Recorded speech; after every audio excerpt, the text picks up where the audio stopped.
নমস্কাৰ, মই ছাত্ৰ-ছাত্ৰীসকল। আকৌ এটা ভিডিঅ'লৈ আহিলোঁ।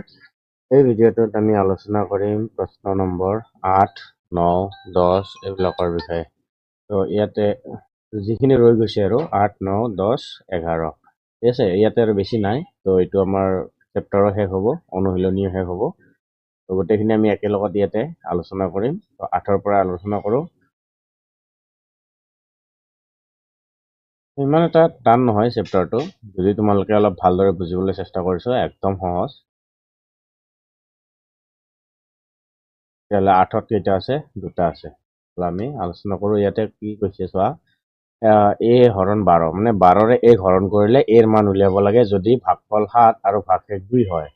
তো ইয়াতে দুটা মেথড আছে, তুমি দুটা মেথডো ব্যৱহাৰ কৰিব পাৰো। মই দুটাই দিম, তো তোমাক যিটো পচন্দ লাগে, যেনেকুৱা কাপোৰ দোকানে মেলি দিয়ে, ঠিক আছে। a হৰণ 12, ইয়াতে a ওপৰত থাকিব, 12টোৰ তলত থাকিব নে নাই? থাকিব। থাকিলে মানে কি, a ভিতৰত থাকে আৰু ইয়াতে 12 থাকে আৰু ভাগফল 7, ইয়াতে কিবা এটা হ'ব, ভাগশেষ 2। তেনেহ'লে 12 7 গুণ কিমান হয়? 12 7 গুণে পূৰণ কৰা। 12 7 গুণে 7 2 গুণ 14, 4 7 থাকিলে 7 1 গুণ 7, 8 84, মানে 2 ৰৈ গৈছে, তেতিয়াহ'লে 86 হ'ব। ইয়াতে কিমান হ'ব? এইটো 86। তেনেহ'লে a ৰ মান 86।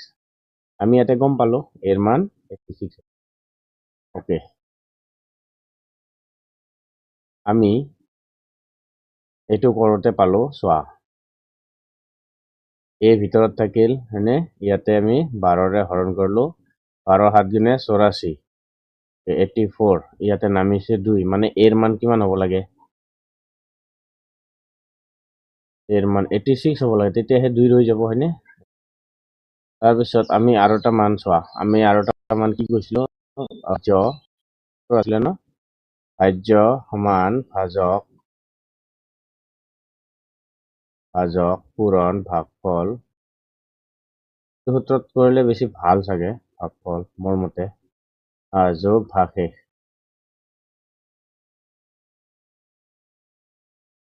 এইটো সূত্ৰতে পৰিছে, কিন্তু ভাজ্য a, নে ভাজক কিমান? 12 পূৰণ ভাগফল 7 যোগ 2। এইটো কৰিলে বেছি ভাল হয় আগৰটোতকৈ, ঠিক আছে। আগৰটো বাৰু মই এনেকৈ কৰি দিছো। এতিয়া তোমালোকৰ হয়তো যদি নাথাকে মনত, তো এইটো সূত্ৰত আনিলে বেছি ভাল হ'ব। আৰু যদি আগৰ মতেদি কৰিব খুজিছো, কৰিব পৰা, কথা নাই। মই এইটো বান্ধি থোৱা নাই যে এনেকৈ কৰিব লাগে। এইটো কৰিলে মোৰ ফালৰ পৰা আৰু তোমালোকৰ কাৰণে বেছি ভাল হ'ব। তো ইয়াতে চোৱা কি হৈছে, a ৰ মান, হয়নে? আমি a ৰ মান কি পাম? 12 7 গুণে 84 যোগ 2, মানে কিমান হ'ব? 83। a ৰ মান হৈ গ'ল, এই উত্তৰ। 2 নম্বৰটোলৈ যাওঁ। 2 নম্বৰটোত কি কৈছে? তেনেকৈ সেইটো ফৰ্মুলাতে যোৱা, নহ'লে যেনেকৈ পাৰো হৰণটো তোমালোকৰ কাৰণে আৰু সেইটো কৰক। ইয়াতে কি কৈছে চোৱা,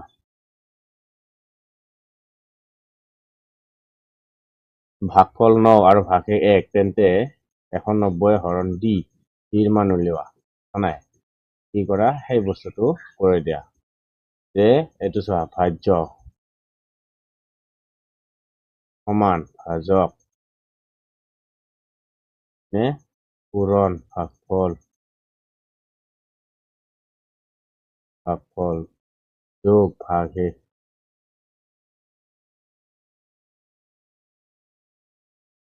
ইয়াতে আমাৰ ভাজ্য কিমান দিয়া আছে? ৰাইট, 190 হৰণ d, কি হলে d কৰিছে, তেনেহ'লে 190, ভাজ্য 190 সমান ভাজক হ'ব d পূৰণ, তাৰপিছত ভাগফল 9 যোগ 1। এতিয়া চোৱা, d লগত 9 পূৰণ হৈ আছে আৰু 1টো যোগ হৈ আছে, ইফালে আহিলে 190 মাইনাছ হ'ব, নে? আৰু 9 লগত d পূৰণ হৈ আছে, এইটো আমি 9 দিও লিখিব পাৰো। কিমান হ'ব? এইটো 189, হয়নে? আৰু 9টো পূৰণ হৈ আছিলে, ইয়াতে আহিলে হৰণ হ'ব সমান d। বা তোমালোকে ডাইৰেক্ট ইয়াতেও কাটিব পাৰো, ডাইৰেক্ট এইটোৰ লগত এইটো এনেকে কাটি দিলেও পাৰি। এইটো 1টো বিয়োগ কৰা হলে হৈ যাব, ঠিক আছে। তো এইটো আমি কৰিলো। এইটো কৰাৰ পিছত আমাৰ ইয়াতে কি আহিব আমি সেইটো চাওঁ। 9ৰে যদি কাটো, চোৱা, 18 কটা 9 2 গুণে 18, 9 1 গুণে 9, নহ'লে 21 পালো, হয়নে? ইয়াতে 21 সমান কি? এটাই আছিলে উলিয়াবলগীয়া, এতিয়া বেলেগটো আৰু নাই।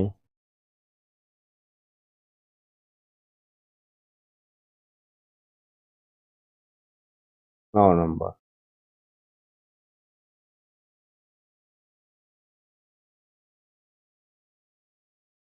কি কৈছে? 155 লগত কি ক্ষুদ্ৰতম পূৰ্ণ সংখ্যা যোগ কৰিলে যোগফলটো 45ৰে হৰণ যায়? ওকে, তুমি 45ৰে হৰণ কৰি চোৱা। তুমি কেনেকে কৰি চাবা? 155 ইয়াক তুমি 45ৰে হৰণ কৰা। 45 দুগুণে কিমান হয়? 45 দুগুণে 90 হয়, হয়নে? 45ৰ লগত যদি আমি 3 পূৰণ কৰোঁ, 45 5 15 5 7 থাকিলে 12 একে 13 135। ওকে, 4 বাৰ দিয়া। 45 4 গুণে কিমান হ'ব? 180 হ'ব, হয়নে? তেনেহ'লে 180 পালো। তেনেহ'লে 155ৰ লগত 180ৰ পৰা 155 হ'ব।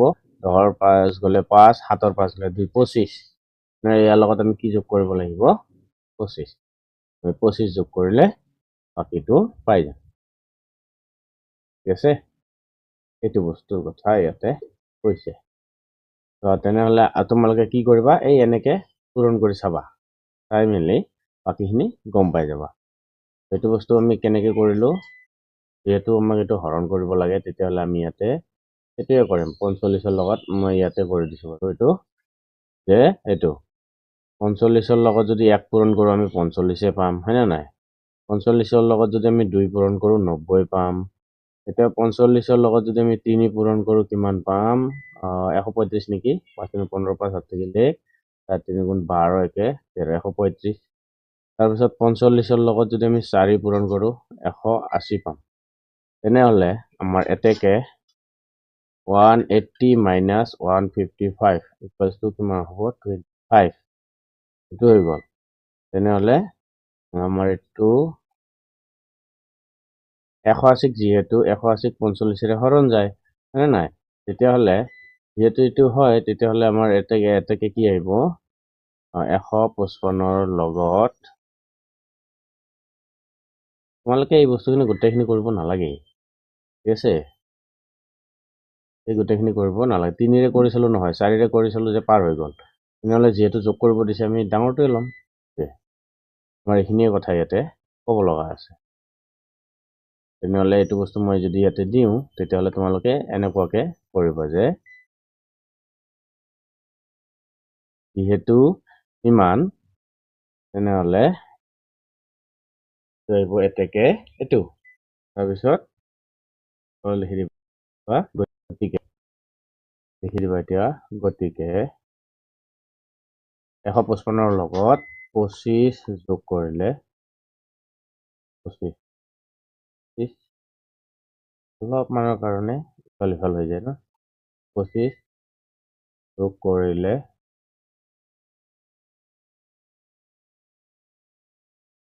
45ৰে হৰণ যাব। ইয়াতে এইখিনি আছিলে। তাৰপিছত আমি আহোঁ পিছৰ প্ৰশ্নলৈ। পিছৰ প্ৰশ্নটোত কি কৈছে? 10 নম্বৰ। 10 নম্বৰৰ দুটা এ আৰু বি। ওকে,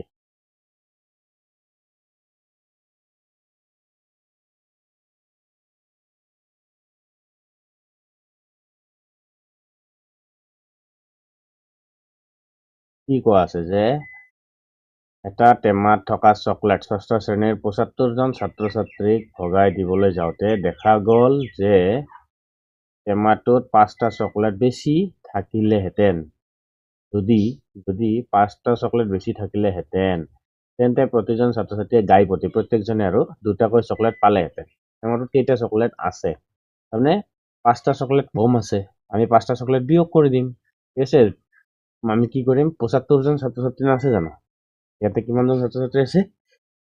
75জন ছাত্ৰ ছাত্ৰীক 2টাকৈ চকলেট দিলে, হয়নে? তেনেহ'লে 75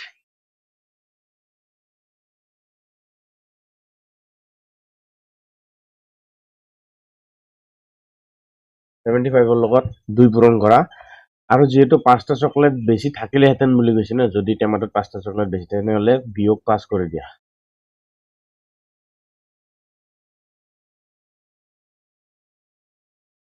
এইটো কৰিলে কি হ'ব, আমাৰ আচল যিটো চকলেট আছিল টেমাটোত ওলাই আহিব।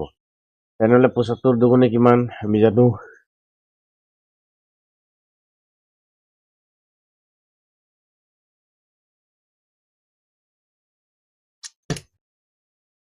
75 দুগুণে 150, হয়নে? 150 বিয়োগ 5, তেনেহ'লে 150 5 গ'লে 145 ঘণ্টা।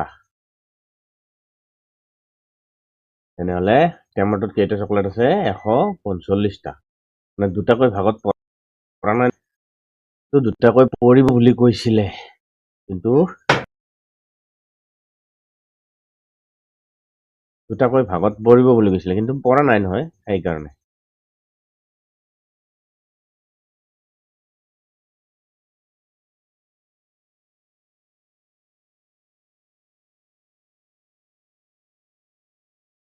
এতিয়া চোৱা, ইয়াতে কি কৈছে, এটা ফেক্টৰীত, কোম্পানীত, ইয়াতে ফেক্টৰী কৈছে, কোম্পানী ক'ব লাগে বা উদ্যোগত ক'ব লাগে। তো কোম্পানীত কাম কৰা, ফেক্টৰীত কাম কৰা 32জন কৰ্মীয়ে ফেক্টৰীৰ লাভৰ পৰা পূজাৰ বোনাছ গাই প্ৰতি 1250 টকাকৈ পালেহেঁতেন যদি ফেক্টৰীটোৰ লাভ ইমান টকা বেছি হ'লেহেঁতেন। চেম একেই আগৰটোৰ দৰে বিয়োগ কৰিব লাগিব এইখিনি টকা, ঠিক আছে?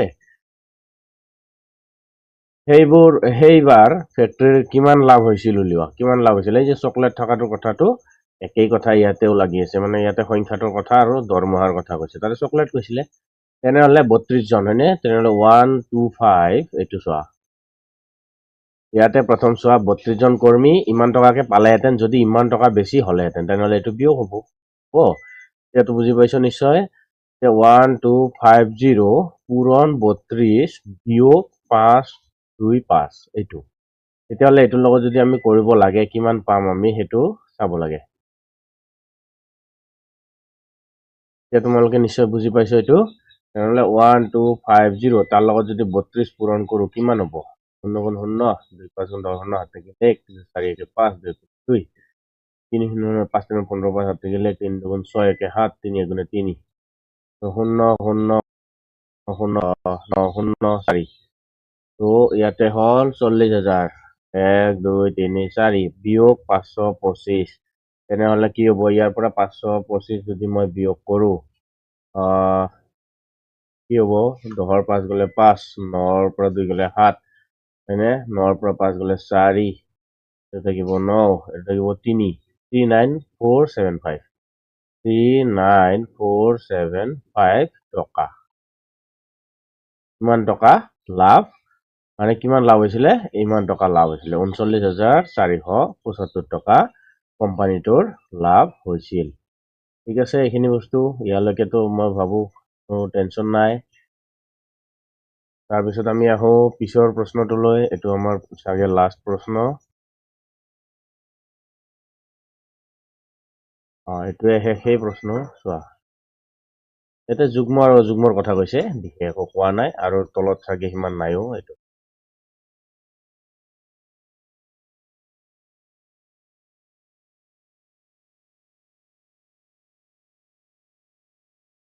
এইটোত কি কৈছে তাৰমানে?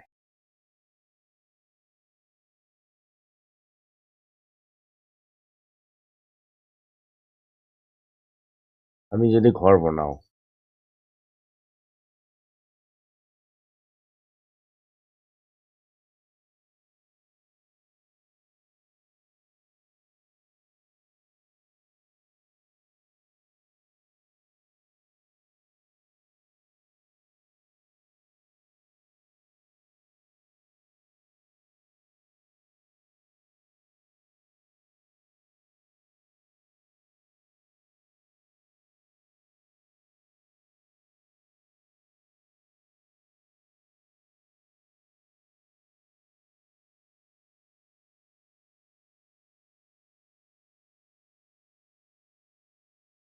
আমি এইটো ঘৰ বনালো, হয়নে? এইটো পূৰণ দিয়া আছে, ইয়াতে ই আৰু ইয়াতে অ', ইয়াতে আছে ই, ইয়াতে আছে অ', এইটো 0 নহয়, এইটো অ' হ'ব।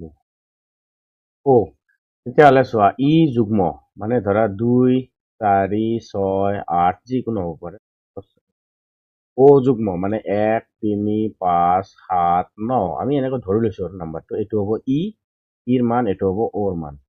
তেতিয়াহ'লে আমি যদি ইয়াতে চাওঁ ইৰ লগত ই পূৰণ কৰোঁ মানে 2ৰ লগত 4 পূৰণ কৰিলোঁ বা 4ৰ লগত 6 বা 2ৰ লগত 6 আমি যিকোনো পূৰণ কৰোঁ 2ৰ লগত যদি 4 পূৰণ কৰোঁ আমি 8 পাম মানে কি পাম ইয়ে পাম 4ৰ লগত যদি 6 পূৰণ কৰোঁ 6 4 গুণ 24 আৰু ইয়ে পাম তাৰমানে ইৰ লগত ই পূৰণ কৰিলে আমি কি পাম খালী ঠাই যিহেতু এইটো ই পাম ইৰ লগত অ পূৰণ কৰিলে এতিয়া ধৰা মই ইৰ লগত যদি অ পূৰণত যাওঁ ইৰ লগত যদি অ পূৰণ কৰোঁ তেতিয়াহ'লে আমাৰ কি আহিব চোৱা